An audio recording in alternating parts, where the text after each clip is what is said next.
ارے بھائی، آپ کس مسلک کی مسجد میں نماز پڑھتے ہیں یا آپ کس کو ترجیح دیتے ہیں؟ ان باتوں کے جواب میں نے کئی دفعہ دیے ہیں کہ چونکہ میں تمام مکاتب فکر کو مسلمان سمجھتا ہوں، بریلوی، دیوبندی، اہل حدیث، اہل تشیع، سوائے دو فرقوں کے، ایک اہل سنت کا ٹوٹا ہوا فرقہ جس کی تکفیر کی گئی، قادیانی۔ اس کے لیے ہم فرقے کا لفظ اس لیے استعمال کرتے ہیں کہ قادیانی کو مذہب نہیں ہے، کوئی دین نہیں ہے۔ مذہب جو ہے آپ جا کے اپنے علماء سے پوچھیں تو وہ کہتے ہیں کہ اہل سنت میں 4 مذاہب ہیں، حنفی، شافعی، مالکی اور حنبلی۔ تو اب اس کے ساتھ انہوں نے 5ویں کو بھی ذکر کرنا ہے تو پھر کرتے ہیں۔ اب چونکہ ان کو ٹیکنیکلی نہ تو ٹرمنالوجیز کا پتہ ہے قرآن و سنت کی کہ کون سا اپروپریٹ ورڈ کس فرقے کے لیے یوز کرنا ہے،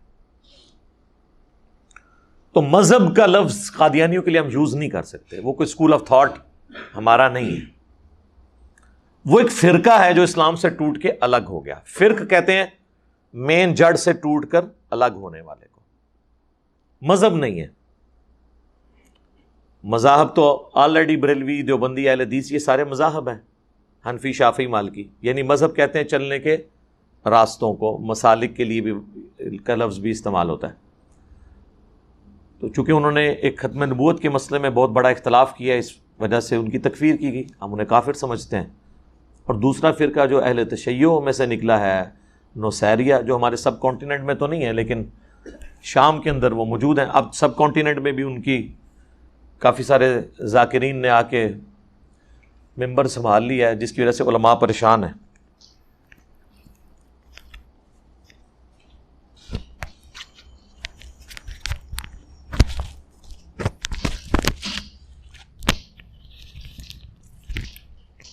لیفٹ ہینڈ ڈرائیو وہ ایزی رائٹ ہینڈ ڈرائیو کیتی ہے۔ ہمیشہ میں نے نا کالر مائک اسی طرف سے لگایا ہے، اس لیے نا مجھے تردد ہو رہا تھا اس کے اس میں۔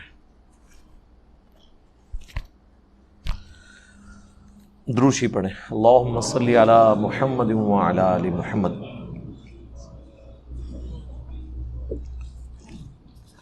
چونکہ نماز سب کے پیچھے ہم پڑھ لیتے ہیں، اس لیے مسجد والا تو چکر ہی ختم۔ یہ جو نماز نہیں پڑھی جاتی نا، اس کے پیچھے یہ ہوتا ہے کہ ایک دوسرے کو کافر سمجھ رہے ہوتے ہیں۔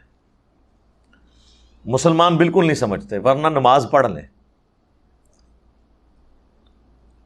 ہاں ظاہر ہے پبلکلی یہ تو نہیں بولیں گے کہ ہم کافر سمجھتے ہیں۔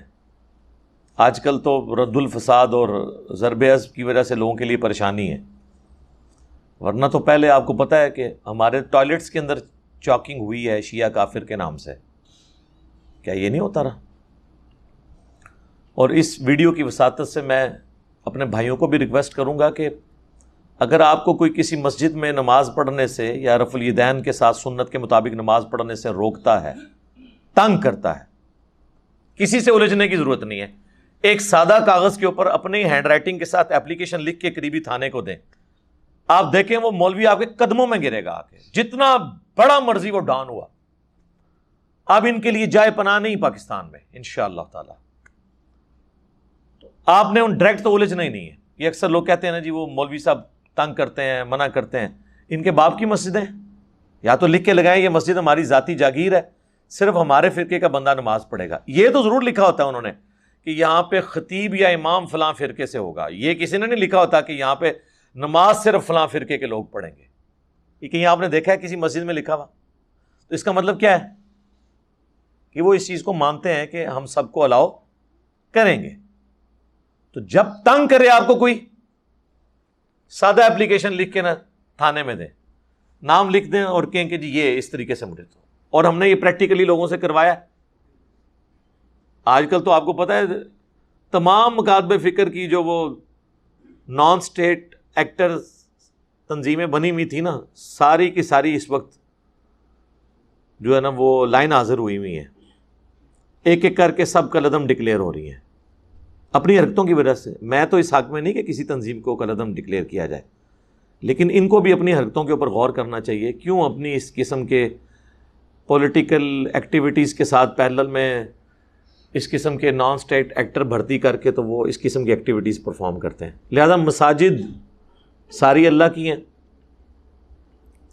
تو میں ہر جگہ نماز پڑھ لیتا ہوں، اس چیز کو نہیں دیکھتا کہ یہ بریلویوں کی مسجد ہے، دیوبند کی، اہل حدیث کی، یا ایون شیعہ کی، حالانکہ اہل سنت اہل تشیع والی تفریق ذرا بڑی ہے، فائدہ نہیں ہے نا اس تفریق میں اب پڑھنے کا، جب مسلمان سمجھ رہے ہیں تو پھر نماز ہو جائے گی۔ بیسیکلی یہ کفر اسلام کے فتوے اور کسی کے پیچھے نماز ہوتی ہے نہیں ہوتی، اس حوالے سے آپ کو قرآن و سنت میں کوئی بات نہیں ملے گی، یہ سارے علماء کے فتوے ہیں، چاہے پرانے علماء ہیں چاہے جدید دور کے علماء ہیں، فتویٰ آتے ہی اس وقت ہے جب قرآن و سنت میں کوئی بات موجود نہ ہو۔ میرا ایک معصومانہ سوال ہے کہ یہ جو ایشو ہے کسی کے پیچھے نماز پڑھنے کا، کیا یہ کوئی فروعی مسئلہ تھا یا یہ کوئی جدید دور سے تعلق رکھنے والا مسئلہ تھا کہ اس کے اوپر آج کے علماء کے فتووں کی ضرورت ہوتی؟ ریل گاڑی میں نماز، ہوائی جہاز میں نماز، یہ باتیں تو سمجھ آتی ہیں، بریلوی کے پیچھے نماز اور دیوبندی کے پیچھے نماز اور اہل حدیث کے پیچھے نماز، سنی کے پیچھے نماز، شیعہ کے پیچھے نماز، یہ تو پرانے مسئلے ہیں، فتوے آج کیوں آ رہے ہیں؟ حالانکہ اس سے زیادہ گمراہ کن فرقے صحابہ کے دور میں موجود تھے۔ کوئی مجھے بتائیں کہ صحابہ کرام ایک دوسرے کے پیچھے نماز نہ پڑھتے ہوں یا ان فرقوں کے پیچھے نماز نہ پڑھتے ہوں۔ سنن الکبریٰ البیہقی میں موجود ہے، عبداللہ بن عمر خوارج کو سلام بھی کرتے تھے، ان کے سلام کا جواب بھی دیتے تھے، اور حی علی الصلاۃ حی علی الفلاح پہ بھی جواب دیتے تھے، یعنی نماز بھی پڑھتے تھے۔ جب لوگوں نے پوچھا، انہوں نے کہا جب تک ان کی مساجد سے حی علی الصلاۃ حی علی الفلاح کی آوازیں آتی رہیں گی، ہم ان کے پیچھے نماز بھی پڑھیں گے، ہم ان کے سلام کا جواب بھی دیں گے، لیکن جب یہ ہمیں کہیں گے کہ ہم اپنے مسلمان بھائیوں کو قتل کریں تو ہم ان کا ساتھ نہیں دیں گے۔ اور معذرت کے ساتھ ہماری عوام جو ہے وہ قتل کرنے میں ساتھ دیتی ہے، نماز ایک دوسرے کے پیچھے نہیں پڑھتی۔ دیکھیں الٹ چل رہا ہے کام۔ ہمیں ان لوگوں کے فتووں کی ضرورت ہے۔ سب سے زیادہ خوارج کی وجہ سے تکلیفیں اٹھانی پڑیں مولا علی کو رضی اللہ تعالیٰ عنہ علیہ السلام۔ مولا علی نے تو کبھی نہیں کہا ان کے پیچھے نماز نہیں ہوتی، یہ کافر ہے۔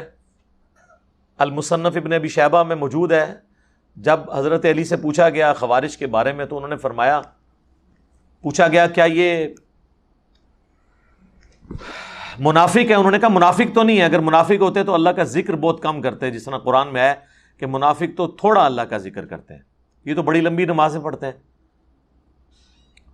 پوچھا گیا کافر ہیں؟ فرمایا کافر بھی نہیں ہے، یہ کفر ہی سے تو بھاگے ہیں، انہوں نے یہ سمجھا کہ میں کافر ہو گیا ہوں اس لیے مجھے چھوڑ گئے، تو کفر سے تو شدید نفرت کرتے ہیں۔ تو اب تین ہی کیٹیگریز ہو سکتی ہیں نا، یا کوئی منافق ہوگا یا کافر یا مسلمان۔ تو پوچھا گیا پھر یہ کیا ہے؟ تو کہا گیا کہ یہ ایک گروہ ہے جس نے ہم سے بغاوت کی ہے۔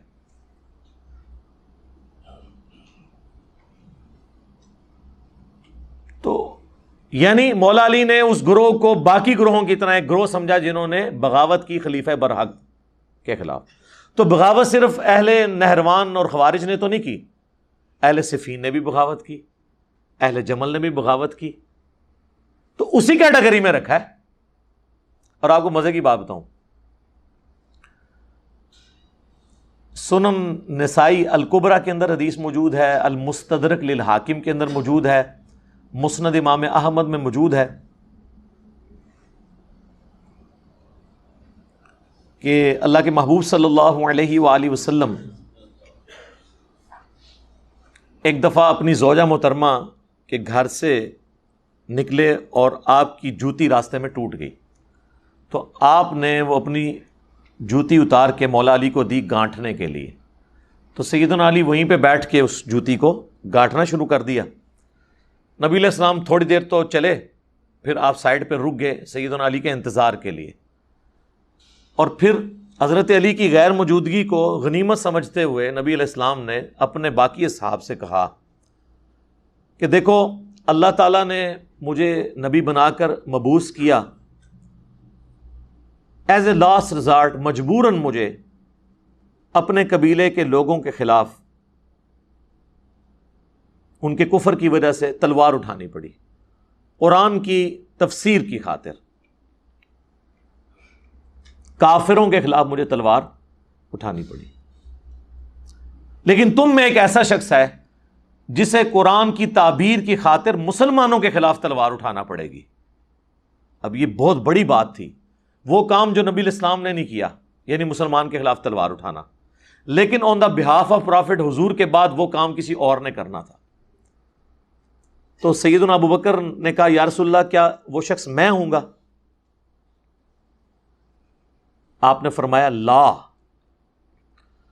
نبی علیہ السلام کی مبارک زندگی میں یہ لفظ زبان پہ آتا ہی نہیں تھا، لا، نہ آپ کی زبان پہ ہے ہی نہیں تھی، اس اعتبار سے کہ کوئی شخص آپ سے مانگے اور آپ اس کو انکار کر دیں، اس لیے اب لا کا لفظ استعمال ہی نہیں کرتے تھے.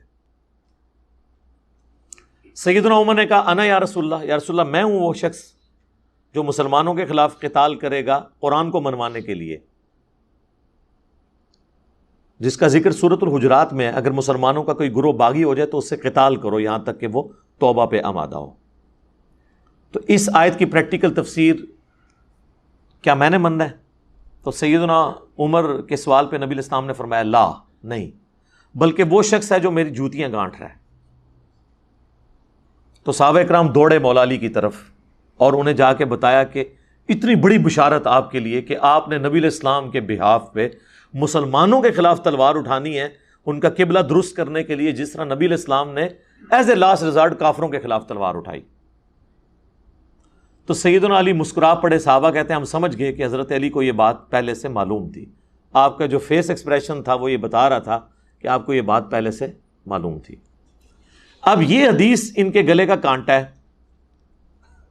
کن کا؟ جو کہتے ہیں ایک دوسرے کے پیچھے نماز نہیں ہوتی.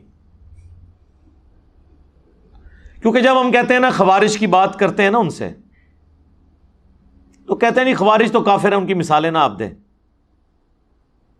ان کو تو کہتے ہی خارجی ہیں. لیکن جب یہ حدیث آتی ہے اور ہم کہتے ہیں یہ سیدنا علی نے کن مسلمانوں کے خلاف تلوار اٹھائی؟ جنگ جمل والوں کے خلاف، بلکہ مجبوراً اٹھائی. تلوار تو انہوں نے اٹھا لی تھی، ظاہر ریٹ آف دی گورنمنٹ کو چیلنج کیا تو پھر ریٹ آف دا گورنمنٹ تو اسٹیبلش کرنی تھی سیدنا علی نے. اسی وجہ سے مجبوراً ان کو اپنا دارالخلافہ کوفے شفٹ کرنا پڑا مدینہ شریف سے، کیونکہ سیدہ عائشہ، سیدنا طلحہ، زبیر رضی اللہ عنہم اجمعین، ہم تو ان کے لیے احترام رکھتے ہیں الحمدللہ، دنیا اور آخرت میں اللہ کے مقرب لوگوں میں سے ہیں وہ.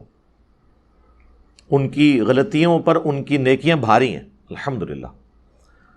تو اب ریٹ آف دا گورنمنٹ کے لیے بجائے دھرنا جو ہے وہ مدینہ شریف میں آ کے دینے کے، جہاں پہ خلیفۃ المسلمین بیٹھے تھے، انہوں نے جا کے کوفے پہ خود چڑھائی کرنا شروع کر دی. تو پھر سیدنا علی کو مجبوراً یہاں سے نکل کے عراق جانا پڑا. جب ہم یہ بات کرتے ہیں کہ میرے بھائی یہ دیکھیں یہ سارے معاملات، اب تو محرم کا مہینہ بھی آنے لگا ہے تو مجھے بائی چانس یہ باتیں ذہن میں آنا شروع ہو جاتی ہیں، لیکن اس سے جڑی ہوئی ہیں. ہم کہتے ہیں مسلمانوں کے خلاف جو تلوار اٹھائی نا، اس سے مراد پھر جنگ جمل والے اور جنگ صفین والے لوگ ہیں، کیونکہ مسلمان تو حضرت عائشہ، طلحہ، زبیر رضی اللہ عنہم اجمعین اہل جمل، اور اہل صفین میں حضرت معاویہ، حضرت عمر بن عاص اور حضرت مغیرہ ابن شعبہ رضی اللہ عنہم اجمعین یہ ہیں. وہ کہتے ہیں نہیں یہ مراد نہیں ہے، ان سے مراد خوارج ہیں، کیونکہ حضور نے فرمایا تھا مسلمانوں کے خلاف حضرت علی کو تلوار اٹھانی پڑے گی. تو یہ جو آپس کی ان کی جنگیں نا، ان میں ہمیں خاموش رہنا چاہیے. یہ حضرت علی نے ان کے خلاف جو تلوار اٹھائی نا، اس مسئلے کو ڈسکس نہ کریں. یہ جو حضور نے کہا تھا نا کہ نبی علیہ السلام کی ڈیوٹی پوری کریں گے حضرت علی، اب یہاں ماننا پڑ جائے کہ حضرت علی نے جنگ صفین اور جمل رسول اللہ کی ڈیوٹی پوری کی ہے، تو پھر ان کی پوری ناسبیت دھڑام سے نیچے آ جاتی ہے. تو پھر وہاں کہتے ہیں نہیں یہ جو کہا گیا نا مسلمانوں کے خلاف تلوار اٹھانی پڑے گی، اس سے مراد خارجی ہیں. تو سر پھر خوارج کو آپ مسلمان مان لیا. اگر خارجی مسلمان ہے تو بریلوی دیوبندی اہل حدیث شیعہ کیوں نہیں مسلمان؟ حالانکہ خارجی جو ہیں وہ صحابہ کو کافر کہتے تھے.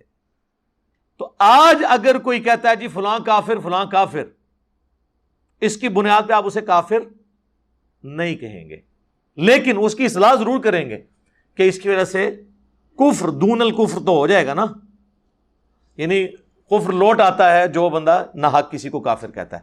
لیکن اس کے پیچھے بھی پھر پوری وہ ایک شرائط ہے، ایک معاملہ لادا ہے. تو میں نے آپ کو بتایا کہ صحابہ کرام میں اتنی ٹالرنس تھی. سیدنا عثمان کو دیکھیں, صحیح بخاری میں اوپر تلے 2 حدیث ہیں 694 اور 695. اس پہ باب باندھا امام بخاری نے بدعتی اور باغی کے پیچھے نماز پڑھنے کا حکم, یعنی بدعتی ہو باغی ہو اس کے پیچھے آپ نماز پڑھیں گے. اور پہلی حدیث لے کے حضرت ابو ہریرہ سے کہ وہ کہتے ہیں کہ نبی علیہ السلام نے فرمایا کہ ایک وقت آئے گا کہ ایسے امام تم پر مسلط ہوں گے جو تمہیں غلط نمازیں پڑھائیں گے. تو حضرت ابو ہریرہ نے کہا یا رسول اللہ میں کیا کروں؟ فرمایا ان کے پیچھے نماز پڑھ لینا, ان کی غلطی کا وبال انہی پہ ہوگا. یعنی اگر کوئی امام رفع الیدین نہیں کرتا تو اس کی غلطی کا وبال اس پہ, آپ اس کے پیچھے نماز پڑھ لیں. آج کے دور میں تو ہم یہ بات کریں گے. ویسے تو حنفی آپ کو کہتے ہیں جناب کہ جی جب امام حنفی ہو تو آپ پیچھے رفع الیدین چھوڑ دیا کریں, امام کی پیروی کریں. ہم کہتے ہیں ٹھیک ہے, پھر قائم رہنا ہے, اپنے وضو کو اب توڑنا نہیں ہے. تو تم حج کی ٹریننگ کے دوران حنفی پبلک کو یہ بتاتے ہوگے کہ امام کعبہ رفع الیدین کرتا ہے, امام کی پیروی کرنی چاہیے, لہٰذا سارے بریلوی دیوبندی جب حج عمرے کے لیے جائیں تو رفع الیدین سے نماز پڑھیں. ہیں اگو پریشان ہو جاتے تھے. انہوں نے سوچ ہی نہیں ہوتا کہ اتنا برا وقت آنا سی ساڈے تے کہ ایسی شے نہ تے مسلط ہونی سی جس نے ٹرنز دا ٹیبل اوور کرنا تھا, انہی کے اصول اور مبادی پہ ان سے سوال کرنا تھا.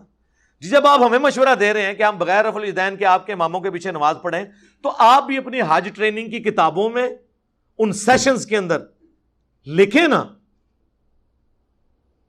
کہ آپ نے امام کعبہ کے پیچھے رفع الیدین کے ساتھ جا کے نماز پڑھنی ہے, امام کی پیروی کرنی چاہیے. ادھر ان کے سارے اصول ٹوٹ جائیں گے, لہذا ان کی منافقت کھل جائے گی. میں نے ان کے جو میک اپ زدہ چہرے تھے نا, ان سے صرف میک اپ نہیں, ان کی کھالیں بھی اتار دی ہیں.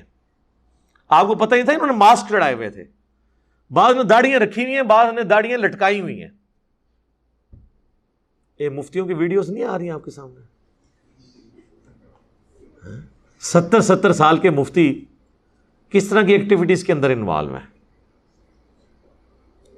تو یہ بیسیکلی مسجدیں علادہ اسی لیے انہوں نے کی تاکہ ان کی آئیڈینٹی قائم رہے. اچھا, امام بخاری اس کے نیچے 695 نمبر حدیث لے کے آئے. سیدنا عثمان جب محصور ہو گئے, بلوائیوں نے ان کے گھر کو گھیر لیا, مسجد نبوی تک جانے پہ ان کے روک لگا دی, تو سیدنا عثمان کے پاس ایک صحابی حاضر ہوئے. انہوں نے کہا کہ ہمارے امام تو آپ ہیں, ظاہر ہے پولیٹیکل امام بھی اور مسجد کے امام بھی. اس وقت تو خلیفۃ المسلمین ہی نماز پڑھاتا تھا. اس وقت مسجد پہ باغیوں کا قبضہ ہے اور فتنوں کا امام ہمیں نماز پڑھا رہا ہے, ہمیں خطرہ ہے ہم گناہ میں مبتلا نہ ہو جائیں کہ ہم آپ کو چھوڑ کے اس کے پیچھے نماز پڑھیں, تو کیا آپ ہمیں اجازت دیتے ہیں اس بات کی؟ تو سیدنا عثمان نے کہا کہ نماز ہی تو مسلمانوں میں ایک نیکی کا کام ہے, اس نیکی کے کام میں ان کا ساتھ دو اور برائی میں ان سے الگ رہو. یعنی سیدنا عثمان جو ڈائریکٹلی افیکٹی تھے ان کے, اس کے باوجود کہا کہ نماز ان کے پیچھے پڑھو. آپ دیکھ لیں حضرت عثمان کی سنت پہ اس وقت میں عمل کر رہا ہوں خود بھی, بلکہ ایک سٹیپ آگے چلا گیا ہوں اس حوالے سے کہ حضرت عثمان کو تو وہ نکلنے نہیں دیتے تھے. حضرت عثمان نے تو اپنے ساتھیوں کو کہا نا کہ ان کے پیچھے نمازیں پڑھو, اور میں تو خود ان کے پیچھے جا کے نمازیں پڑھتا ہوں جو میرے خلاف جمعے پڑھا کے مجھے مرتد ملحد پتہ نہیں کیا کیا لفظ نہیں بول دیتے. تو حوصلہ آپ دیکھ لیں. تو ہم اصل میں عثمانی ہم ہیں, ہم ہی صدیقی ہیں, ہم ہی فاروقی ہیں, ہم ہی عثمانی ہیں اور ہم ہی علوی ہیں الحمدللہ, اور ہم بھی محمدی ہیں صلی اللہ علیہ وآلہ وسلم. صلاۃ بر محمد وآل محمد, اللہم صلی علی محمد وعلی آل محمد. تو اس پہ امام بخاری نے 695 نمبر حدیث اور 694 کے اوپر باب باندھا ہے کہ باغی اور بدعتی کے پیچھے نماز پڑھنے کا حکم ہے. یعنی خلیفہ راشد نے یہ ہمیں حکم دیا ہے کہ ہم باغی اور بدعتی کے پیچھے نماز پڑھ لیں. اچھا, حضرت امام بخاری نے تو اس سے یہ رزلٹ نکالا. اب اس کے بعد آگے کوئی مولانا صاحب یہ فتویٰ دیتے ہیں کہ جی فلانے کے پیچھے نماز ہوتی ہے کہ نہیں, تو پہلے یہ طے کرو کہ کیا ان کا جرم حضرت عثمان غنی کو شہید کرنے سے بڑا ہے؟ ان کی گمراہی حضرت عثمان کے جو مخالفین نے جس لیول پہ حضرت عثمان کو ٹریٹ کیا اس سے بڑھ کر ہے؟ کون یہ جرت کرے گا؟ تو مسئلہ بالکل کلیئر ہے. یہاں پہ آپ دیکھ لیں، کہتے ہیں امام کعبہ کے پیچھے نماز نہیں ہوتی، بریلوی، یعنی ان کی ویڈیوز ریکارڈڈ ہے. اہل حدیث کہتے ہیں بریلویوں کے پیچھے نماز نہیں ہوتی. اس طریقے سے ہر فرقہ دوسرے کے بارے میں یہ بات کر رہا ہوتا ہے. صرف شیعہ کے اندر میں نے ٹالرنس دیکھی ہے، اور وہ بھی اس لیے کہ ان کی ایک سمجھ لیں اپنی فقہ کے اندر یہ چیز موجود ہے، اس کی وجہ سے وہ اس کو فالو کر رہے ہیں کہ وہ سب کے پیچھے نماز پڑھ لیتے ہیں. امام کعبہ کے پیچھے آپ کو بریلوی نماز پڑھتے ہوئے کم نظر آئیں گے، اہل تشیع سب کے سب امام کعبہ کے پیچھے نماز پڑھتے ہیں. وہ کہتے ہیں ہو جاتی ہے نماز. نمازیں الگ نہیں کرنی، نمازیں اس لیے الگ کی گئیں کہ اس کے پیچھے مینٹالٹی سمجھیں. یہ ایک دوسرے کو کافر کیوں کہا گیا؟ تاکہ ہمارا بندہ دوسرے کی مسجد میں نہ جائے، تاکہ ہمارا چندہ دوسرے مسجد میں نہ جائے.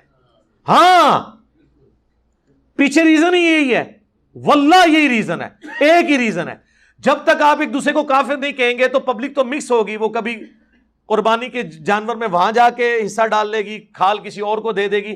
جب آپ کہیں گے یہ ہے ہی کافر ہے، ان کے پیچھے نماز نہیں ہوتی ہے، تو آپ نے جا کے وہاں پہ جب گھسنا ہی نہیں تو چندہ ان کو کہاں سے جا کے دینا ہے؟ ایون کہیں مجبوراً گھس بھی گئے تو چندہ دیے بغیر آپ واپس آ جائیں گے. تو بیسیکلی یہ ریزن تھی جس کی وجہ سے انہوں نے کہا ایک دوسرے کے پیچھے نماز نہیں ہوتی. صحابہ کرام میں یہ لالچیں موجود نہیں تھیں کہ وہ اس طرح کے کام کرتے، اس لیے انہوں نے کبھی یہ فتویٰ نہیں دیا کہ فلاں کے پیچھے نماز ہوتی ہے، فلاں کے پیچھے نماز نہیں ہوتی. وہ ہمیشہ ایک دوسرے کے پیچھے، ایون گمراہوں کے پیچھے نمازیں وہ پڑھتے رہے ہیں. وہ گمراہ بھی جن کے بارے میں آج لوگ کہتے ہیں جی وہ کافر تھے، یعنی مختار سقفی کے جو ماننے والے لوگ تھے، ان کے پیچھے عبداللہ بن عمر سنن کبریٰ البیہقی میں آتا ہے کہ خوارج کے پیچھے بھی نماز پڑھتے تھے اور ان کے پیچھے بھی نماز پڑھتے تھے. ایون وہ حکمران جنہوں نے مال غنیمت میں خورد برد کیا، ان کے پاس زکاتیں بھی اپنی جمع کرواتے تھے. بھئی ہم تو بری ذمہ ہو گئے ہیں، اب جو غلطی ہے وہ ان کا وبال انہی پہ ہوگا. یہاں پہ ایک دوسرے کے پیچھے نماز پڑھنے کا کوئی تصور نہیں، پیچھے چندہ بک ہے. اسی کانٹیکسٹ میں تو میں نے آپ کو فتویٰ بتایا تھا نا اعلیٰ حضرت کا، احکام شریعت کے اندر، اور ملفوظات اعلیٰ حضرت، ملفوظات اعلیٰ حضرت کی پہلی جلد تو خود اعلیٰ حضرت نے پڑھی ہوئی ہے، لہٰذا کوئی یہ کہہ نہیں سکتا کہ ان کے بیٹے نے اپنی طرف سے گپیں ان کی طرف منسوب کر دی ہیں. ملفوظات اعلیٰ حضرت کے اندر ان سے 3 سوال ہوئے ہیں. پہلا سوال ہوا ہے کہ یہ جو وہابی ہیں، دیوبندی اور اہل حدیث، ان کو کمبائنڈ وہابی کہتے ہیں. وہ تو وہابی اگر نماز پڑھا رہا ہو تو ہم ان کے پیچھے نماز پڑھیں یا الگ سے پڑھیں؟ تو ان کا کہ وہابیوں کی تو اپنی نماز نہیں ہوتی ہے، تو ان کے پیچھے کہاں سے نماز ہوگی؟ نہ ان کی نماز نماز ہے، نہ جماعت جماعت ہے. پھر پوچھا گیا کہ وہابیوں کی مسجد یعنی دیوبند اور اہل حدیث کی مسجد، ان کی مسجد تو عام گھروں کی طرح ہیں، یہ تو مسجدیں ہیں ہی نہیں ہیں.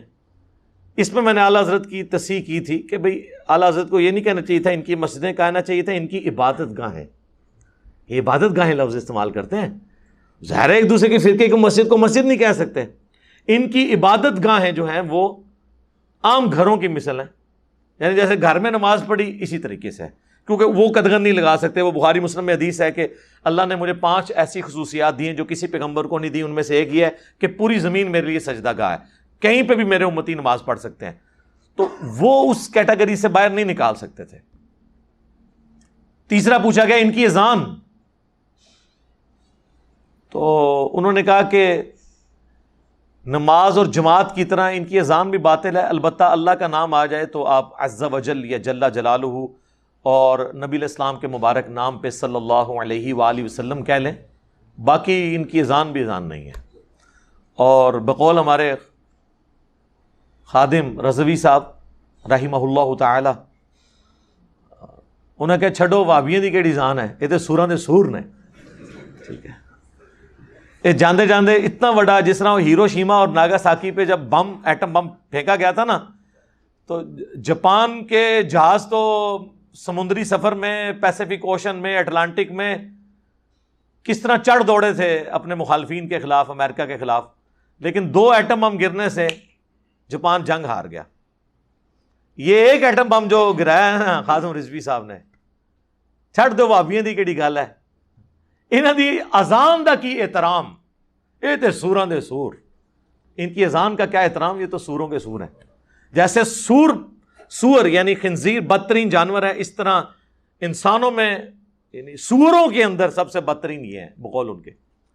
اس کے بعد انہوں نے اگر کہیں پہ کوئی ایک اتحاد امت کی فضا جعلی قائم بھی ہوئی تھی نا ان کے درمیان, جو میں کہتا ہوں یہ ایکٹنگ کر رہے ہوتے ہیں, یہ کر ہی نہیں سکتے اتحاد, ان کے بڑوں نے ان کو علیحدہ کیا ہوا ایک دوسرے کو, تو وہ بھی ختم ہو گئی. اسی طریقے سے ہیں سارے. تو نواز صاحب کے پیچھے پڑھیں جی. یہ سوال ایسا تھا کہ جو متقاضی تھا میں اس پہ تفصیلی بولتا, اس لیے میں نے ہر اینگل سے کوشش